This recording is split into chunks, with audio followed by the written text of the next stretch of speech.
দুর্নীতির বিরুদ্ধে আপোষহীন যুদ্ধ চলবে ইনশাআল্লাহ। আমরা হানাহানি করি, আপনারা করিয়েন না। আপনারা ভালো থাকেন। এই যে ফটো কার্ড দিয়ে মাঝে মাঝে যে লাগাই দেন আপনারা, এটা কি বলবো একটু বলেন তো দেখি মিডিয়ার নামে। তারপরে যখন আমরা প্রতিবাদ করি কড়াভাবে, তখন এটা ডিলিট করে দেয়। ডিলিট ইজ নট সলিউশন, কারণ বাই দিস টাইম এটা হাজার হাজার শেয়ার হয়ে গেছে। ডিসইনফরমেশন, মিসইনফরমেশন মানুষের কাছে চলে গেছে। সাংবাদিকদের মাঝে যেমন দায়িত্বশীল সাংবাদিক আছেন, তেমনি মাঝে মাঝে কেউ কেউ কিন্তু সমাজকে বিপদে ফেলে দেন, টেনশনে ফেলে দেন, তার নিজের ইচ্ছাটা মার্কেটিং করার মাধ্যমে। আসমা আব্দুর রব প্রথম পতাকা তুলে ধরেছে, তাকে কেউ স্মরণ করে, স্বীকার করে? তার একটা রিকগনিশন পাওয়া উচিত না? জেনারেল উসমানী, উনি মুক্তিযুদ্ধের নেতৃত্ব দিয়েছেন, আজকে তাকে কেউ স্মরণ করে, স্বীকার করে? তাকে স্বীকার করা উচিত না? আমাদের অনেক কিছুকে রিকগনাইজ করে না। আল্লাহ যদি আমাদেরকে সুযোগ দেন, যার যেখানে যে অবদান আছে, আমরা কোনো কিছুর উপর অবিচার করবো না ইনশাআল্লাহ।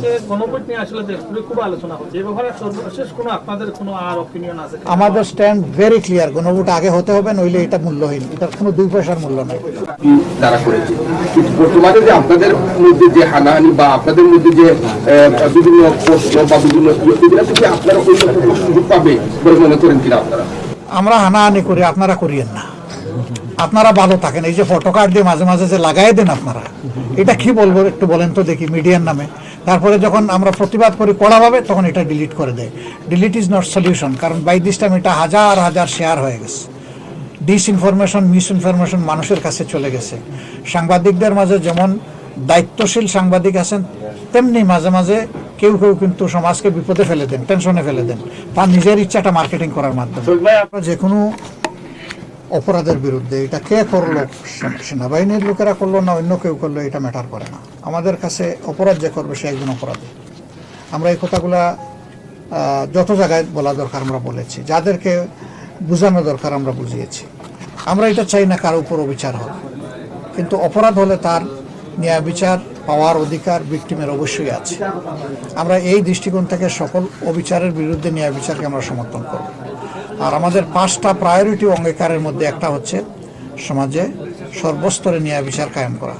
সুতরাং ন্যায় বিচার কায়েম করলে আগামীতে যারা অবশ্যই বিচার প্রার্থী হবেন, তারা তাদের ন্যায় বিচার পাবেন, তারা বঞ্চিত হবেন না ইনশাআল্লাহ। জিয়াউর রহমান তিনি একজন আসলে খুবই সম্মানিত ব্যক্তি। আসলে সংবিধানে জুলাই সনদে তার নামটা কেন থাকবে না বা ছবি টানার অনেক কিছু আছে, আপনি ভালো করে জুলাই সনদ পড়েন। তাকে সব ব্যাপারে সবাইকে বলা যায় ভাই, সবাইকে তো কিছু কিছু অংশ দিতে হবে যার যেটা পাওনা।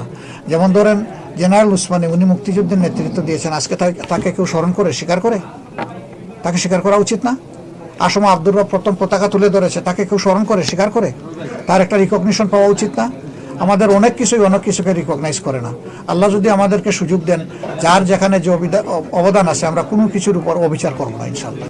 আমাদের পাশে খুব কম সহযোদ্ধা পেয়েছে রাজনৈতিক মহল থেকে। আমরা খুব সিরিয়াস ছিলাম। আমরা বিশ্বাস করি আমাদের প্রবাসী ভাইরা আমাদের কলিজার অংশ এবং আমাদের উন্নয়নের অংশ। সেই ভাইদের আমাদের প্রতি হক আছে, অধিকার আছে। তাদের এর মধ্যে সবচেয়ে বড় অধিকার হচ্ছে তাদের ভোটের অধিকার। আমি বলি যে এটা বেটো পাওয়ার। এটা যদি আপনার হাতে থাকে, অনেক অধিকার আপনার কাছে চলে আসবে। আর এটা যদি আপনার হাত ছাড়া থাকে, তাহলে লোক ওয়ান ওয়ে শুধু আপনার কাছ থেকে নিতে চাইবে, আপনাকে আপনার পাওনাটা দিতে চাইবে না। এখন এত কষ্ট করে আমরা যেটা করলাম, আপনারা একটু কষ্ট করে এটা স্টার্ট করবেন। আজকের দিন শেষ দিন রেজিস্ট্রেশনের। আমরা ফিরে গিয়ে আমি আমেরিকায় দেখেছি, এখানেও দেখছি, বিভিন্ন দেশ থেকে এই মেসেজ পাচ্ছি।